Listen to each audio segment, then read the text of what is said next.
اعوذ باللہ من الشیطان الرجیم بسم اللہ الرحمن الرحیم وَاتْلُ مَا أُوحِيَ إِلَيْكَ مِنْ كِتَابِ رَبِّكَ لَا مُبَدِّلَ لِكَلِمَاتِهِ وَلَنْ تَجِدَ مِنْ دُونِهِ مُلْتَحَدًا وَاصْبِرْ نَفْسَكَ مَعَ الَّذِينَ يَدْعُونَ رَبَّهُمْ بِالْغَدَاةِ وَالْعَشِيِّ يُرِيدُونَ وَجْهَهُ وَلَا تَعْدُ عَيْنَاكَ عَنْهُمْ تُرِيدُ زِينَةَ الْحَيَاةِ الدُّنْيَا وَلَا تُطِعْ مَنْ أَغْفَلْنَا قَلْبَهُ عَنْ ذِكْرِنَا وَاتَّبَعَ هَوَاهُ وَكَانَ أَمْرُهُ فُرُطًا وَقُلِ الْحَقُّ مِنْ رَبِّكُمْ فَمَنْ شَاءَ فَلْيُؤْمِنْ وَمَنْ شَاءَ فَلْيَكْفُرْ إِنَّا أَعْتَدْنَا لِلظَّالِمِينَ نَارًا أَحَاطَ بِهِمْ سُرَادِقُهَا وَإِنْ يَسْتَغِيثُوا يُغَاثُوا بِمَاءٍ كَالْمُهْلِ يَشْوِي الْوُجُوهَ بِئْسَ الشَّرَابُ وَسَاءَتْ مُرْتَفَقًا إِنَّ الَّذِينَ آمَنُوا وَعَمِلُوا الصَّالِحَاتِ إِنَّا لَا نُضِيعُ أَجْرَ مَنْ أَحْسَنَ عَمَلًا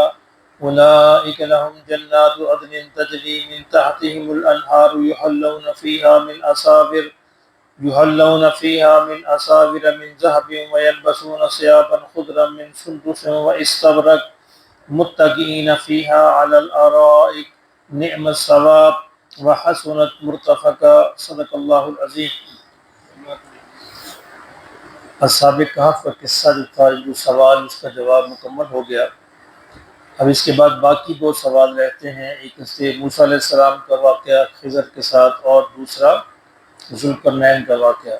اب اس سے پہلے اللہ رب العزت نے مکہ کے اندر اس وقت جو ماحول تھا، مشرکین کا، مسلمانوں کے جو معاملات تھے، اس کے بارے میں کچھ باتیں ارشاد فرمائیں۔ اس کے بعد دو جو باغ والے ان کا اس پہ قصہ آئے گا، پھر سیدنا موسیٰ علیہ السلام کی بات شروع ہوگی۔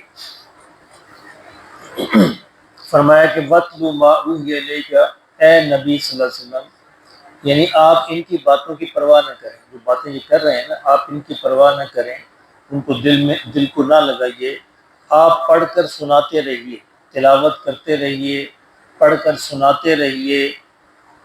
من کتاب ربک، تیرے رب کی جو کتاب جو آپ کی طرف نازل ہوئی ہے اس کو پڑھ کر سناتے رہیے۔ تبلیغ کا سب سے بڑا اصول یہ ہے کہ اللہ رب العزت نے جو قرآن نازل کیا اس کے ذریعے سے تبلیغ کی جائے، باقی چیزیں ساری بعد میں آتی ہیں، اپنی کہانیاں، اپنی چیزیں، یہ سب بعد میں ہے۔ پہلی بات یہ ہے کہ اللہ کے کلام کو ترجیح دی جائے، اسی کو پڑھ کر سنایا جائے۔ تو یہ حضور کو بھی بار بار قرآن مجید کے اندر یہی اللہ نے فرمایا کہ آپ اس کو پڑھ کے سناتے رہیے، باقی میرا کام ہے، دلوں کا بدلنا، دلوں کا نہ بدلنا، یہ میرا کام ہے۔ فرمایا کہ آپ کی طرف جو کتاب ہم نے نازل کی ہے آپ اس کو پڑھ کر سناتے رہیے۔ لا مبدل لکلماتہ، اللہ کے قوانین تبدیل نہیں ہوتے۔ یہاں کلمات سے مراد اللہ کے قوانین، خاص طور پر وہ قانون جو لوگوں کی ہدایت اور ضلالت کے بارے میں ہے۔ ہدایت اللہ ان کو دیتا ہے، قانون یہ ہے کہ جو ہدایت کی طلب کرتا ہے، جو ہدایت کی محنت کرتا ہے، کوشش کرتا ہے، اور گمراہی اس کو ملتی ہے جو گمراہی کی طرف جانا چاہتا ہے۔ یعنی انسان فیصلہ اصل میں آپ خود کرتا ہے، پھر اللہ اس کی راستے جو ہے وہ آسان کر دیتا ہے جس طرح بھی جانا چاہے۔ وَلَن تَجِدَ مِن دُونِهِ مُلْتَحَدًا، اور فرمایا کہ اگر یہ جو کلمات ہیں یہ اللہ کی تبدیل نہیں ہوتے، اور اگر آپ یہ چاہتے ہیں، یعنی قریش یہ چاہتے ہیں کہ ان کی خاطر یہ قوانین تبدیل ہو جائیں، تو ایسا ہرگز نہیں ہوگا۔ وَلَن تَجِدَ مِن دُونِهِ مُلْتَحَدًا، تو اللہ کے علاوہ جو ہے تم کوئی بھی پناہ گاہ جو ہے وہ نہیں پاؤ گے، کوئی بھی ٹھکانہ، کوئی بھی پناہ گاہ نہیں پاؤ گے، وہی ایک پناہ گاہ ہے، تو اسی کی طرف پھر ہمیں چلنا چاہیے۔ وَاصْبِرْ نَفْسَكَ مَعَ الَّذِينَ يَدْعُونَ رَبَّهُمْ، اور فرمایا کہ آپ اپنے آپ کو ان لوگوں کے ساتھ باندھ کر رکھیے، پابند رکھیے، جو یدعون، جو پکارتے ہیں اپنے رب کو صبح اور شام، بالغداۃ والعشی، صبح و شام، یریدون وجہہ، محض اللہ کی رضا کے لیے پکارتے ہیں، اللہ کو یاد کرتے ہیں۔ اس کا پس منظر کیا تھا کہ قریش مکہ یا بڑے بڑے سردار جو تھے وہ یہ چاہتے تھے کہ جب ہم نبی صلی اللہ علیہ وسلم کے پاس آئیں تو جو غریب غربا حضور کے پاس بیٹھے ہوتے ہیں، غلام ہیں، غریب مسلمان ہیں، یہ ان کے ساتھ بیٹھنا ہماری بے عزتی ہے، ہمارا سٹیٹس کے خلاف ہے، ان کے ساتھ ہم نہیں بیٹھ سکتے۔ تو وہ یہ مطالبہ کرتے تھے کہ یا تو آپ ان کو اٹھا دیں اپنے پاس سے، اور یا پھر ہمارے لیے علیحدہ سے ایک مجلس جو تشکیل دیا کریں جس میں صرف سردار ہی ہوں، بڑے بڑے عمراء ہوں، امیر لوگ ہوں، اللہ نے فرمایا یہ ہرگز نہیں ہوگا، یہ ہرگز نہیں ہوگا۔ یہ آپ کو فرمایا گیا کہ آپ تو انہی کو ترجیح دیں جو غریب ہیں، جو مسلمان ہیں، جو آپ کی بات کو مانتے ہیں، انہی کو ترجیح دیں، کیونکہ یہ وہ لوگ ہیں جو صبح اور شام اپنے رب کو یاد کرتے ہیں صرف اپنے رب کی رضا کے لیے، اور ان کا کوئی مقصد نہیں ہوتا۔ وَلَا تَعْدُ عَيْنَاكَ عَنْهُمْ، اور آپ کی آنکھیں، آپ کی توجہ ان سے ہٹنی نہیں چاہیے، انہی کو پریفرنس دیں، انہی کو ترجیح دیں۔ اس کو بڑی اچھی ایک مثال دیتے ہیں کہ ایک ہوتا ہے نوسط گود کا بچہ، تبلیغ والے مثال دیتے ہیں، اور ایک ہوتا ہے پیٹ کا بچہ، کس کو ترجیح دینی چاہیے؟ گود والے بچے کو۔ اور پیٹ والے بچے کو پتہ نہیں کیسا ہونا ہے، وہ تو سامنے ہے، وہ تو آپ کے ساتھ ہے نا، گود والا بچہ جو ہے اس کو ترجیح دینی چاہیے، اس پر قربان کرنا تو پیٹ والے کو قربان کرے، ٹھیک ہے، یہ تو ماشاءاللہ پلا پلایا آپ کے سامنے ہے، اچھا ہے۔ تو اس لیے اللہ نے فرمایا کہ یہ گود کے بچے ہیں، مسلمان جو ہیں، چاہے وہ غریب ہیں، غربا ہیں، غلام ہیں، جو بھی ہیں، یہ آپ کی گود کے بچے ہیں، یہ ایمان قبول کر چکے، قربانیاں دے چکے، اللہ کی رضا کو چاہتے ہیں، اس لیے ان کو قربان نہیں کرنا کسی بھی حالت میں۔ عمراء اور سردار آتے ہیں آئیں، نہیں آتے ہیں نہ آئیں، اس کی کوئی پرواہ نہیں ہے۔ وَلَا تَعْدُ عَيْنَاكَ عَنْهُمْ تُرِيدُ زِينَةَ الْحَيَاةِ الدُّنْيَا، یعنی دنیا کی زندگی کو ترجیح دینے کے لیے آپ نے ان کو ترجیح نہیں دینی۔ یہ اصل میں تو حضور مخاطب میں سنایا ان کو جا رہا ہے، سنایا کفار کو جا رہا ہے کہ تم کو ترجیح نہیں ملے گی، یہ ہو ہی نہیں سکتا، وہ غلام ہیں یا کمزور ہیں یا غریب ہیں، جو بھی ہیں، ترجیح بہرحال اللہ کی نظر میں انہی کو حاصل رہے گی۔ وَلَا تُطِعْ مَنْ أَغْفَلْنَا قَلْبَهُ عَنْ ذِكْرِنَا، اور فرمایا یہ لوگ جو ہیں ان کی آپ نے ان کے پیچھے ان کی پیروی یا ان کو ترجیح نہیں دینی، کیونکہ ہم نے ان کے دل کو اپنے ذکر سے غافل کر دیا ہے۔ کیوں کہ انہوں نے اپنے آپ کو ثابت کر دیا ہے کہ ان کے دلوں پر مہر لگا دی جائے، تب ہم نے غافل کیا ہے جب انہوں نے اپنے آپ کو ثابت کیا کہ ہم اس گروہ کے لوگ ہیں۔ وَاتَّبَعَ هَوَاهُ وَكَانَ أَمْرُهُ فُرُطًا، فرمایا یہ لوگ جو ہیں ان کے دل کو ہم نے اپنے ذکر سے غافل کر دیا، کیونکہ انہوں نے اپنی خواہشات نفس کی پیروی کی۔ وَاتَّبَعَ هَوَاهُ، جو ان کی خواہش نفس تھی، یعنی انہوں نے اپنا خدا خواہش نفس کو بنایا۔ انسان جس کو ترجیح دیتا ہے نا وہ اس کا خدا ہوتا ہے، اس بات پہ ذرا غور کیجیے۔ یعنی 2 3 4 آپشن موجود ہیں، ان چاروں آپشن میں سے آپ نے ایک آپشن کو ترجیح دی، اگر وہ ترجیح اللہ کے حکم کے خلاف ہے تو گویا آپ نے اس کو خدا بنا لیا۔ یہ اللہ کا حکم ایک طرف تھا، اللہ کے حکم کو آپ نے دوسری طرف رکھ کر کسی اور چیز کو، کسی اور کام کو، کسی اور امر کو ترجیح دی، تو گویا اس وقت آپ نے اس کو اپنا خدا بنا لیا۔ تو عام طور پر ہم بھی اپنی خواہشات نفس کو خدا بنائے رکھتے ہیں، کیونکہ ہم ان کے پیچھے چلتے ہیں، ان کی پیروی کرتے ہیں، ان کو ترجیح دیتے ہیں، جبکہ فرمایا گیا وَاتَّبَعُوا هَوَاهُ، اپنے آپ کو جو خواہشات نفس کے پیچھے چلتے ہیں ان کو آپ نے ترجیح نہیں دینی۔ وَكَانَ أَمْرُهُ فُرُطًا، اور فرمایا یہ لوگ تو ایسے ہیں جو اسی کام کے پیچھے آگے سے آگے بڑھتے رہتے ہیں، افراد کرتے رہتے ہیں اور اسی کے پیچھے چلتے رہتے ہیں، اس لیے فرمایا ان کے پیچھے نہیں چلنا۔ وَقُلِ الْحَقِّ، سنایا نبی صلی اللہ علیہ وسلم کو کہا جا رہا ہے، اور سنایا قریش کو جا رہا ہے، کفار کو کہا جا رہا ہے۔ وَقُلِ الْحَقُّ مِن رَبِّكُمْ، فرمایا آپ تو ان کو بتا دیجئے کہ میرے رب کی طرف سے جو بات آئی ہے وہی حق ہے، وہی اصل ہے۔ فَمَنْ شَاءَ فَلْيُؤْمِنْ، جو چاہتا ہے ایمان لائے، وَمَنْ شَاءَ فَلْيَكْفُرْ، جو چاہتا ہے کفر کرے، اللہ کو اسی کوئی پرواہ نہیں ہے۔ حق بات وہی ہے جو رب نے نازل فرما دی، اب جو ماننا چاہتا ہے مانے، جو نہیں ماننا چاہتا نہ مانے۔ اللہ کو تمہارے نہ ماننے سے فرق پڑے گا اور نہ انکار سے فرق پڑے گا، یعنی تمہارے ماننے سے اللہ کی عظمت کو بڑھ نہیں جائے گی اور تمہارے انکار کرنے سے اللہ کی عظمت کو کم نہیں ہو جائے گی۔ ماننا مانو، مانو گے تمہارا اپنا بھلا ہوگا، نہیں مانو گے تو اپنا نقصان ہوگا۔ صرف میں فمن شاء فلیؤمن، جس کا دل چاہتا ہے وہ، یہی وہ چوائس ہے جو اللہ نے ہمیں دے رکھی ہے۔ فریڈم آف چوائس جو ہے اللہ نے اس دنیا میں ہمیں دے رکھی ہے، اسی کا امتحان ہے کہ ہم نے آپ کو آزادی دی تھی کہ 2 چیزوں میں انتخاب کرنے کی، تم نے کس کا انتخاب کیا، رائٹ کا یا رانگ کا، تو اسی کا حساب ہے۔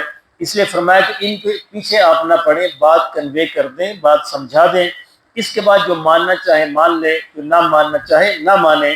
انا اعتدنا للظالمین نارا، فرمایا جو نہ ماننے والے ہیں، جو ظالم ہیں، ان کے لیے ہم نے ایک ایسی آگ تیار کر رکھی ہے، احاط بہم سرادقها، جس کے ارد گرد جو پردے ہیں، جس کی جو کناتیں ہیں وہ بھی آگ کی ہیں، یعنی اس سے بھاگ نہیں سکیں گے، بھاگنا چاہیں گے اس کی جو باڑ ہے، جو فینس ہے، جو ارد گرد رکاوٹ ہے، وہ بھی آگ کی ہے، اس کے پردے بھی آگ کے ہیں، اس سے بھی یہ بھاگ نہیں سکیں گے۔ وَإِن يَسْتَغِيثُوا يُغَاثُوا بِمَاءٍ كَالْمُهْلِ، فرمایا جب یہ فریاد کریں گے پانی پینے کی، فریاد کریں گے پانی پینے کی، تو ان کی فریاد اللہ پوری کرے گا کس سے؟ کالمہل، پگھلے ہوئے تانبے سے۔ مہل کی دو ترجمے کیا، پیپ، بعض حضرات نے پیپ کہا ہے اور بعض نے کہا پگھلا ہوا تانبا، لیکن پگھلا ہوا تانبا یہاں پہ زیادہ موزوں ہے، کیونکہ آگے بات آ رہی یشفی الوجوہ، جس سے فرمایا ان کے چہرے سڑ کر راکھ ہو جائیں گے۔